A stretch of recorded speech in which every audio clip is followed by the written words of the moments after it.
بسم الله الرحمن الرحيم الحمد لله رب العالمين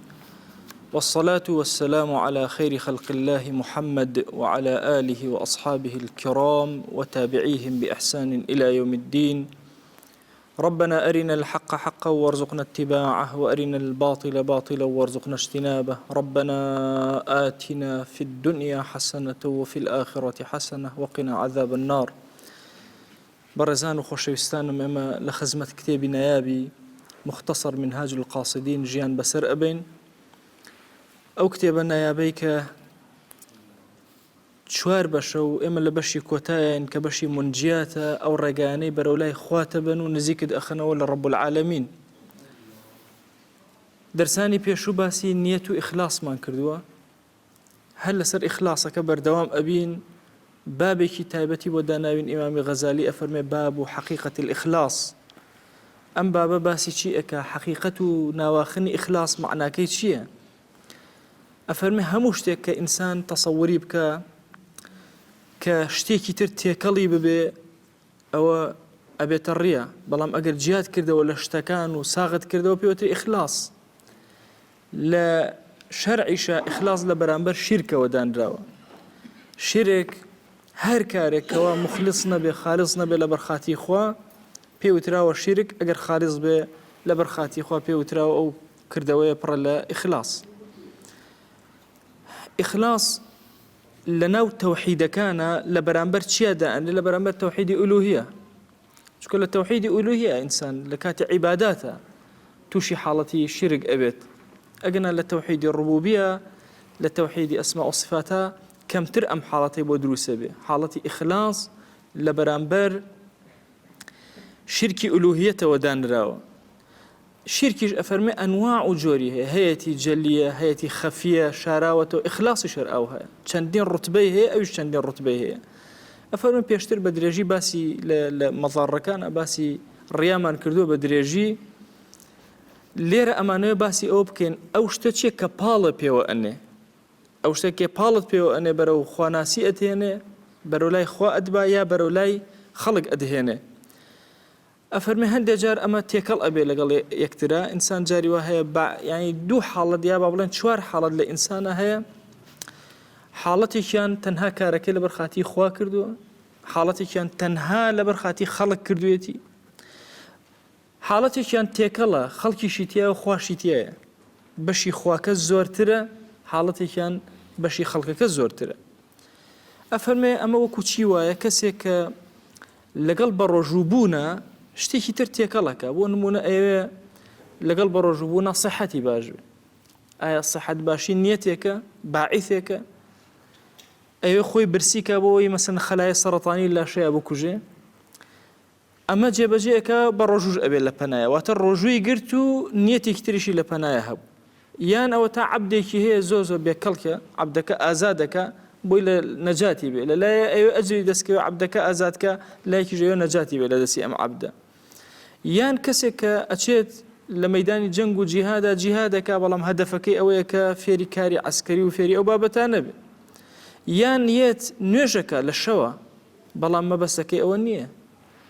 لە شەوە کەسیش ئاگای لێنە، بەڵام ئەوێ پاسەوانی مناڵەکانی بکە، چاودێری ماڵەکەی بکە، لە پەنای ئەوەشان نوێژەکەی جێبەجێەکە.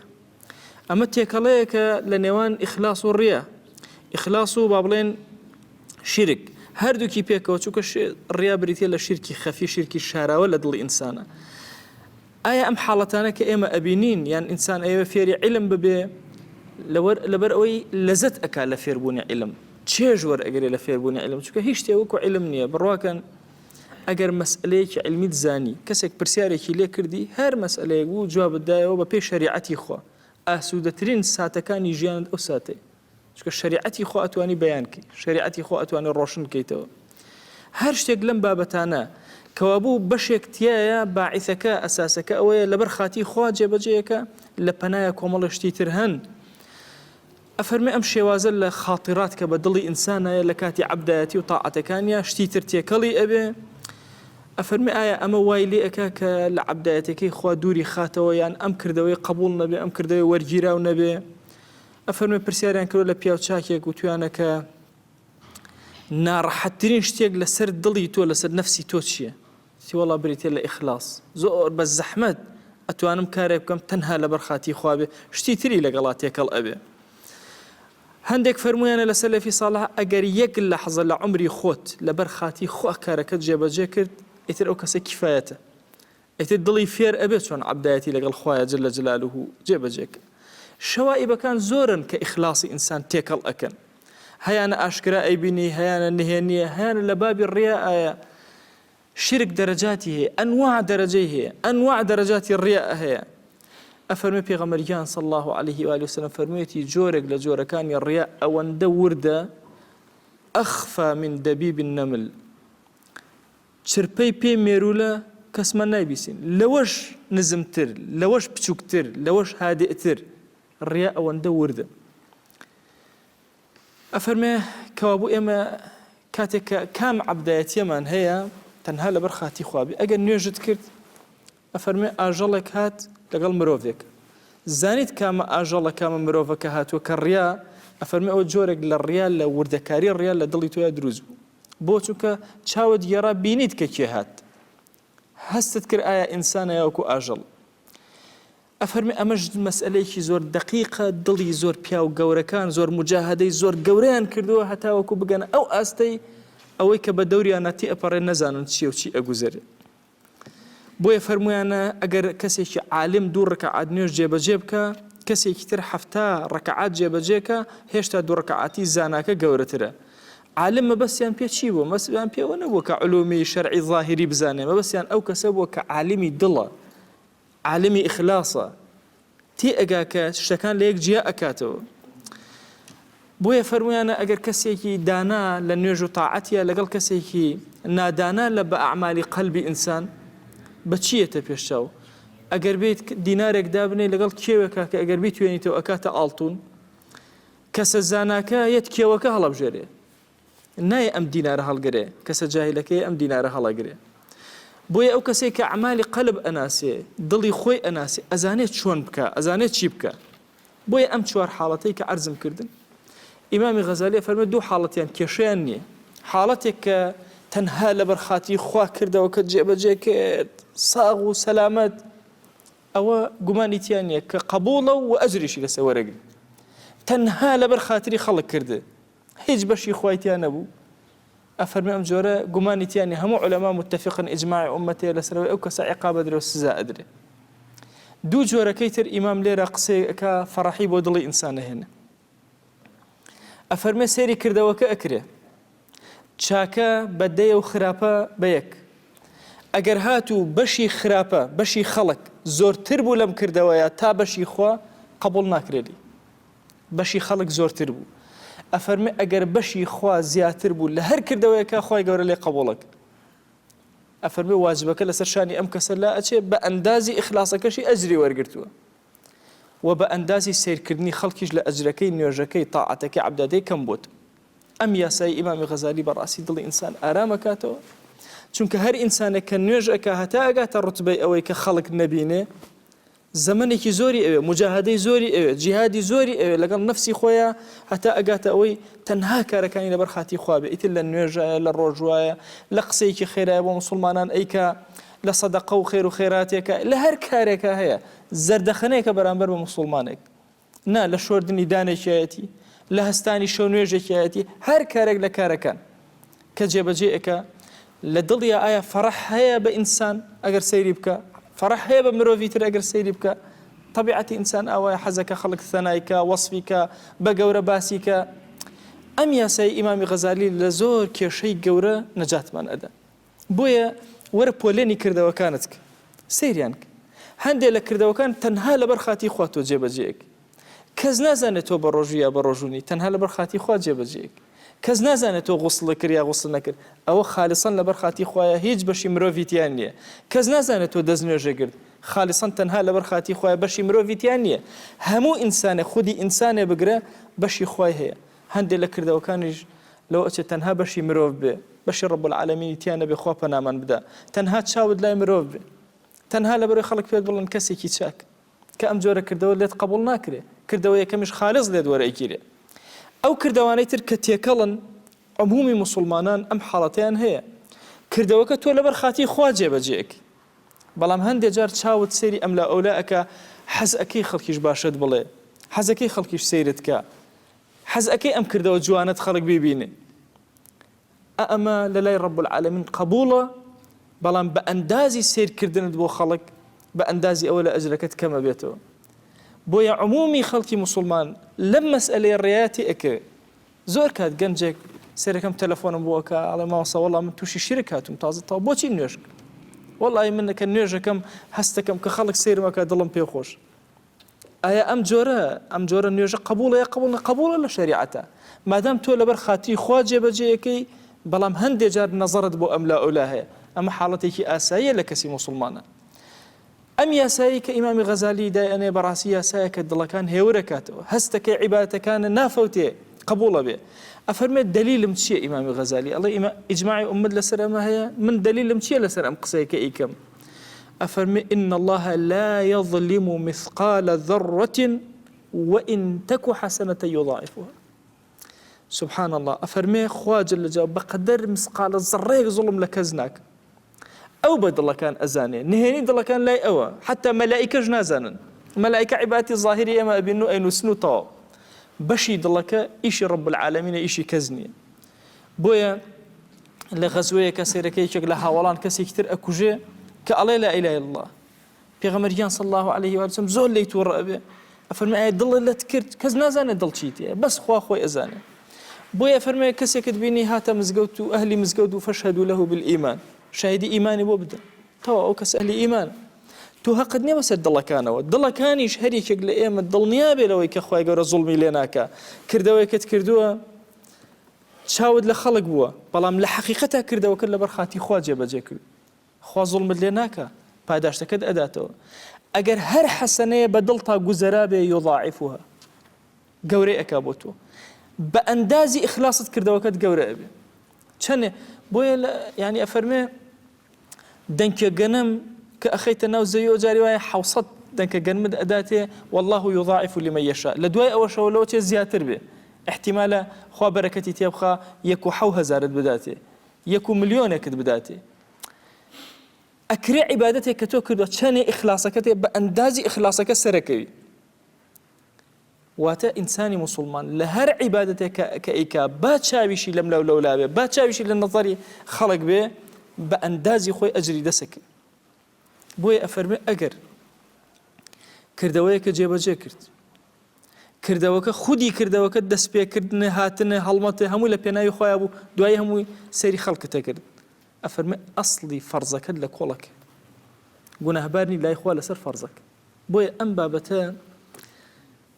لە ڕاستیە دڵەکان فێنک ئەکاتەوە کە ئێمە ئەلحەمدولillah ئەو کردەوانەی کە ڕۆژانە جێبەجێیان ئەکەین با هەندێک جار چاوە چاوەیەکی خەڵکیشی تیابێ ئەسڵی کردەوەکەمان تەنها لەبەر خاتی خوا جێبەجێک دەرسی پێشۆ عەرزم کردن دلیلی ئەوەی کە ئەسڵی کردەوەکەت لەبەر خاتی خوایان نا بریتە لە کردن و نەکردن ئایا ئەگەر خەڵکی لێ نەبێ تۆ ئەو کردەوەی ئەەکەی یان نا نوێژەکانت کەس ئاگای لێ نییە تۆ نوێژەکانت جێبەجێ ئەەکەی یا جێبەجێ ناکەی مادام جێبەجێ ئەەکەی کە کەس ئاگای لێ نییە کە تۆ کاتێک کە لەناو خەڵکە و نوێژەکەت جێبەجێ ئەەکەیت و لەوە جوانتریشی بکەیت لە پێش چاوی خەڵک گوێ بەوە مەدە ئەوە ڕەحمەتی ڕەب العالەمینە بۆ تۆ وەکو عەرزم کردن عولەما ئەفەرمون جاری وایە ئەچیتە ماڵێکەوە تۆ قەت شەو نوێژە نەکردو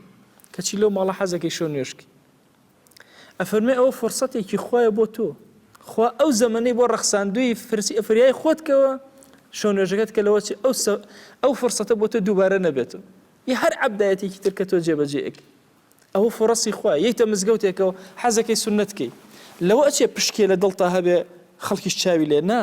هەیبەتی مزگەوت و هەیئەتی مزگەوت شتێکی تایبەتە دەستە جەمعی لە کاری موسڵمانانە هەر خۆی بۆ خۆی بۆچی کاری ئێمە دەستە جەمعیە چونکە هاندەرە بۆ ئێمە پاڵنەرە بۆ ئێمە ئەوە ناکاتەوەی کە ئینسانی موسڵمان تووشی ڕیابێ بۆیە ئێمە لە نوێژەکانە ناڵێن ئیهدینی الصراط المستقیم ئەڵێن ئیهدینا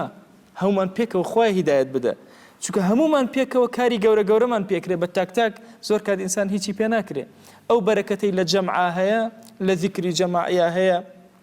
لە ذیکری فەردیا دەست ناکە لە دوعای جەماعیا لە دوعای فەردیا دەست ناکە جاری وە هەیە ساڵێک هاوارەکەی دوعاکەی خوای گەورە جوابت ناداتەوە بەڵام لە دەستێکی جەمعیا هاوارەکەی ئامین یەکی قبوڵە بێ لەوانە خی گەورە هەر هەمووی بەهۆی کەسێکەوە جاری وهەیە عفوەکە والله جاری وهەیە شارێکی زۆر گەورە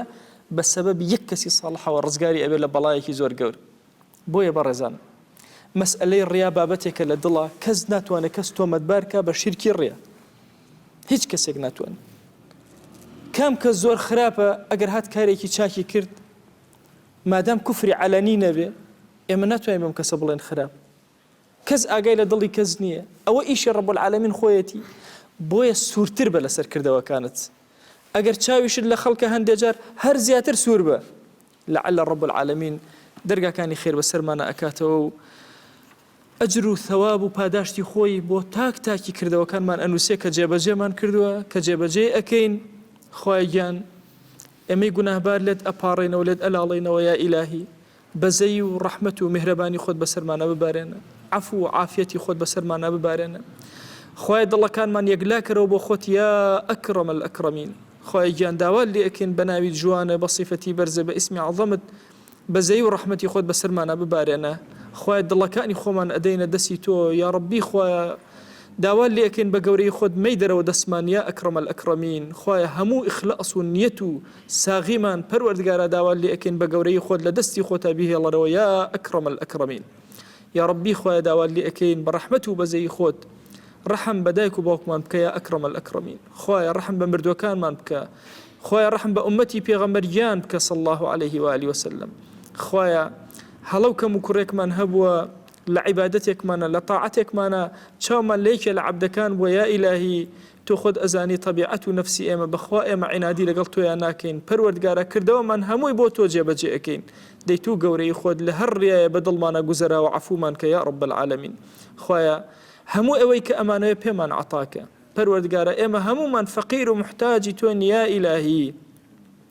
هەرچی ئەمانەوێت لە ژیانە تۆ پێمان عەتاکە یا ڕەب العالەمین خوایە بەزەی و ڕەحمەتی خۆت بەسەرمانە ببارێنە عەفو و عافیەتی خۆت بەسەرمانە ببارێنە کەڕەم و گەورەی خۆت بەسەرمانە ببارێنە خوایە لە خۆشبوونی خۆت بەسەرمانە ببارێنە خوایە ئێمە گوناهی زۆرمان بەرز کردوتەوە یا ئیلاهی داوات لێ ئەکەین بە کەڕەمی خۆت لێمان خۆش بە یا ڕەب العالەمین یا ڕەبی خوایە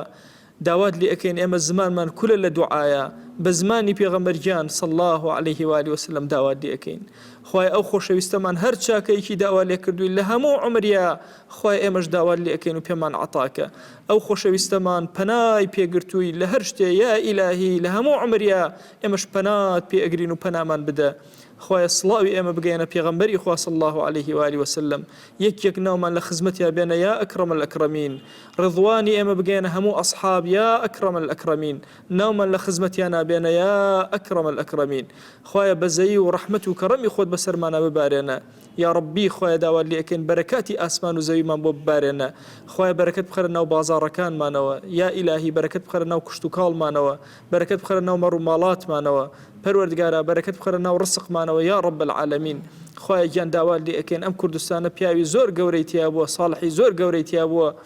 پەروەردگارە داوات لێ ئەکەین بێ ساڵحمان مەکە یا ئەکرەم الئەکرەمین بێ پیاوی گەورەمان مەکە یا ئەکرەم الئەکرەمین یا ڕەبی خوایە خاوەن دڵی زۆر گەورەمان هەبووە خوای دڵەکانمان زیندوو کەرەوە یا ڕەب العالەمین یا ڕەبی خوای گیان ئەم دوعایانەمان قبوڵ کە